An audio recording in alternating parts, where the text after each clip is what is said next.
Nou, dit is my groot voorreg vandag om met meneer Johan Stein te praat. Nou, hy is 'n gedagteleier, 'n skrywer, 'n spreker, 'n onderwyser en sommer 'n klomp ander dinge wat ek dink hom baie gepas sal maak om oor vandag se onderwerp te gesels, want dit is natuurlik KI en wat se impak dit op jou het as 'n jong persoon rakende intreevlakwerke en of jy bekommerd moet wees of nie, of KI dalk jou toekoms so 'n bietjie gaan van die pad afhaal. So Johan, baie dankie dat ek met jou kan gesels hier op Kompas vandag.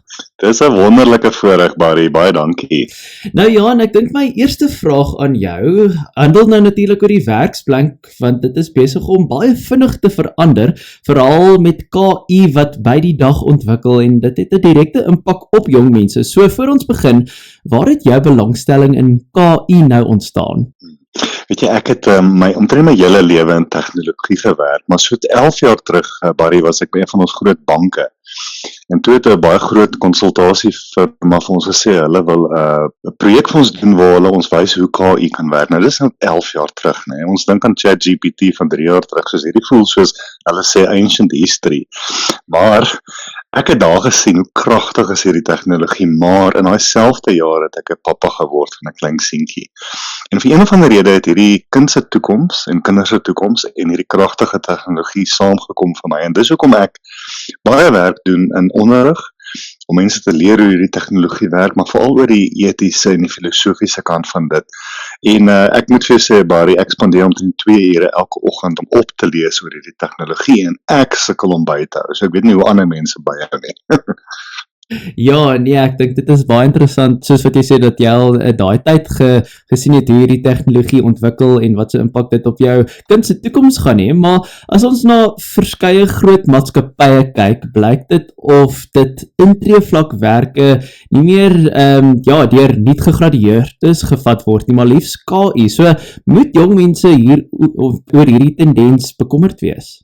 Barry, ek dink hulle moet. Nou, kom ons dink aan 'n driehoek, dis hoe ek dit verduidelik, 'n driehoek wat in 3 dele gedeel is. In enige firma is daar die top, dis nou die baie slim mense, hulle het jare se ervaring, hulle is die leiers van die firma, en die middelste deel is daar jou middellaag bestuurders, ook met ervaring en goed, maar die onderste deel is gewoonlik waar jong mense na hulle studeer het of so, of interns doen het in die firma inkom. Nou, daai onderste deel se werk is hoogs outomatiseerbaar deur tegnologie. En een van die probleme wat ek sien is want iewers moet jy begin werk en iewers moet jy begin ervaring optel. Maar as die KI tegnologie en die outomatisering in elk geval dit kan doen, waar gaan jy werk kry? Nou in Suid-Afrika sien ons daai tendens nog nie sterk nie. In lande soos Amerika en in die Europese Unie en so sien ons dat dit gebeur, dat die skaal van mense, jong mense wat in die werkplek intree, word geweldig verlaag as gevolg van tegnologie. So dit is 'n groot probleem, dit moet 'n groot bekommernis wees, maar daar is maniere om jouself te laat uitstaan, en ek dink dis waaroor ons gaan gesels. Ja, nee natuurlik, want 'n ander vraag wat dan gevra moet word is 'n universiteitsgraad ooit die moeite en die geld werd as maatskappye nie meer jong gegradueerdes aanstel nie? Weet jy, ek het 'n baie sterk opinie. Ek werk met baie universiteite en hulle hou glad nie van wat ek sê nie. So, natuurlik wil ek hê my dokter moet by universiteit studeer het en my prokureur en my rekeningkundige.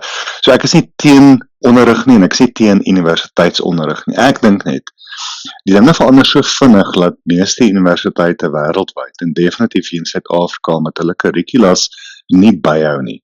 Die professors wat die klasse aanbied, hou nie by nie, die materiaal wat hulle leer, ek sê altyd moenie leer wat mense kan Google nie, leer uit jou ervaring uit. Soos my seentjie, hy is nou 11, as hy eendag my sê hy wil 'n graad in filosofie gaan doen, gaan ek vir hom lag.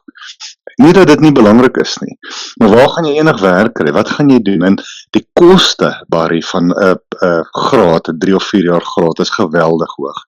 Dit vat baie lank. So ek dink mense moet baie mooi dink oor waar jy wil gaan met jou beroep.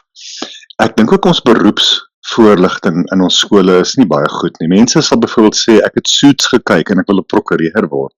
Nou gaan studeer hulle en na die eerste 6 maande sê hulle ek wil dit nooit gedoen nie, maar my pappa en mamma al klaar R100,000 betaal vir dit. So my persoonlike oogpunt is ek dink as jy 18 of so is, begin werk Daar kan jy internskap iewers kry as jy gelukkig is, maar werk by Checkers as jy moet leer hoe om te werk. En jy gaan heel waarskynlik 3 of 4 jaar later 'n heel ander beroepkeuse maak as wat jy gemaak het op 18 toe jy baie minder geweet het. So, ek sê nie wees bang vir universiteit nie. Ek dink dit wees baie versigtig wat jy kies en vat dalk 'n paar jaar voor jy daai keuse maak en in daai paar jaar gaan jy nie 'n gap year hê waar jy oorsee toer goed nie. Jy gaan werk, jy gaan leer om te werk en jy gaan dalk intussen 'n klomp kort kursusse doen om jou mooi te laat uitfigure wat jy wil doen. Ek hoop dit antwoord jou vraag.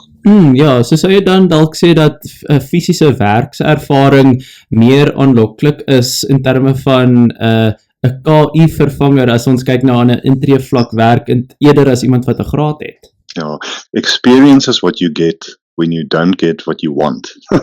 Nou, meeste organisasies met wie ek werk, van jou myngroepe, jou ingenieursgroepe en jou banke en so, soek ervaring baie meer as wat hulle educational level soek. So, want niks van die lewe leer jou soos die lewe jou leer nie. Gaan werk, gaan doen goed, leer. As jy nog by jou ma en jou pa bly, wat 'n wonderlike voorreg is, betaal deel van die huur, al is dit R200 'n maand. Leer om jou begroting te kan doen. Leer daai mense skills, weet hoe met konflikte deel, want die oomblik as jy in 'n korporatiewe area ingaan, gaan jy met soveel politieke nonsens deel waarvoor jou graad jou nooit voorberei het. So ek dink ek is 'n pa van my kind, hy's nog 'n paar jaar om te gaan.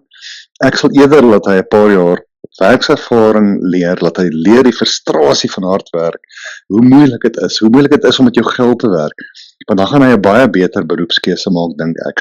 As jy die voorreg het, as jy 'n beurs kry en jou ouers kan dalk bekostig dat jy gaan studeer, wonderlik.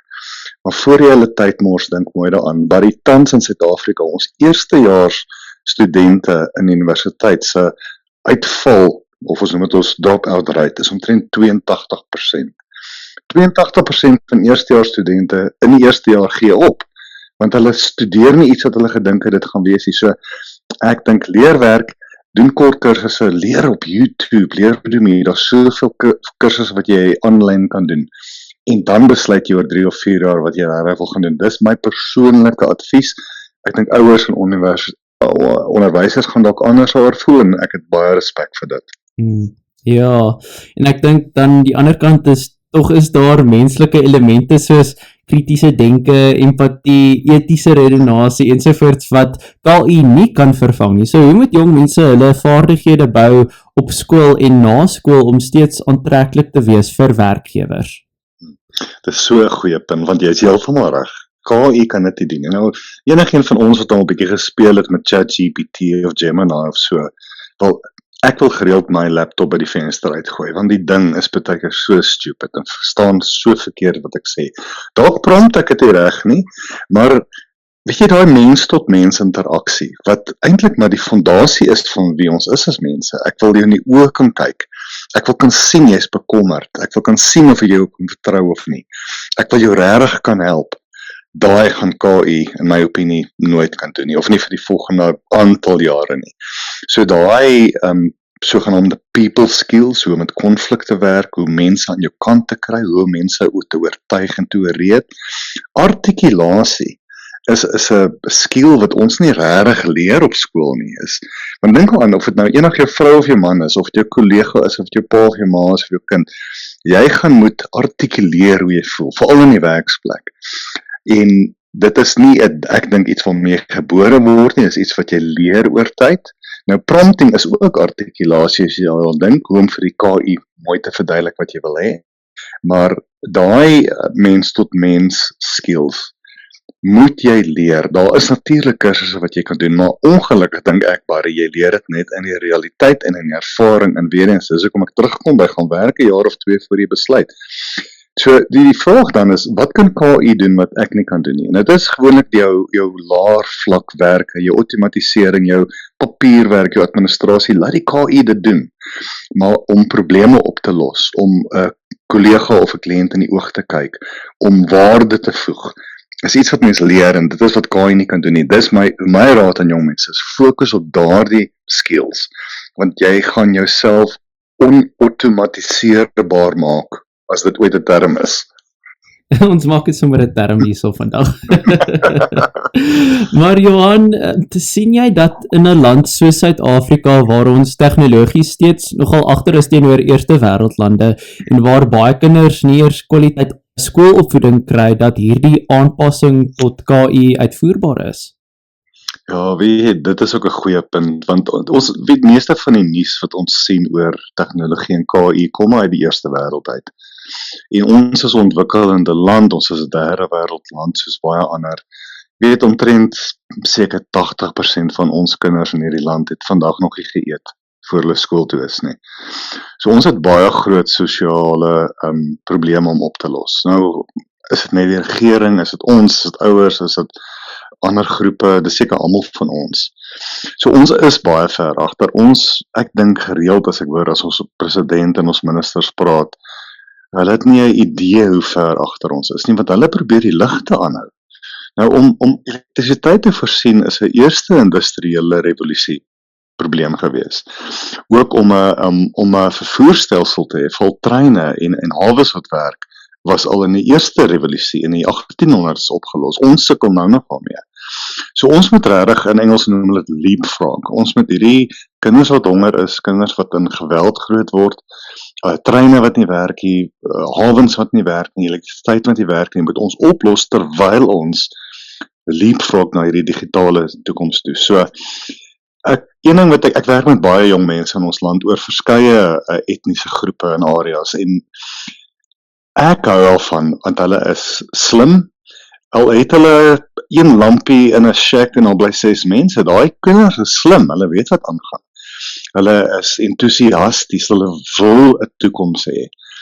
Hoe kan mens dan nou tegnologie gebruik om hulle te, veral in die onderrigsarea?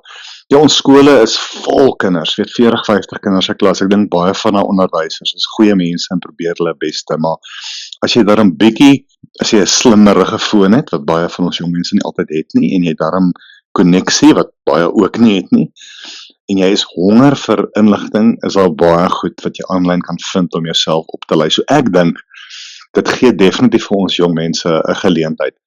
Maar hulle moet leer om dit reg te doen, verantwoordelik te doen. En 'n groot ding is natuurlik privaatheid. Jy kan nie net jou privaat inligting deel nie. Veral nie deesdae nie. So dis ook daai sogenaamde upskilling, hoe om dit verantwoordelik te doen. Maar ek dink, as jong mense ten spyte van hulle agtergrond honger is vir inligting, bereid is om hard te werk, dalk bietjie minder in die oggend laat te slaap en te leer, kan jy baie ver kom in jou lewe, al bly jy in 'n area in ons land waar jy regtig agterstand het. Ag Johan, ek sê vir jou baie dankie vir jou tyd vandag. Ek dink dit is 'n baie interessante onderwerp en iets wat beslis relevant is tot ons jong mense wat vanaand luister. So baie dankie vir jou tyd vandag. Ek waardeer dit regtig baie.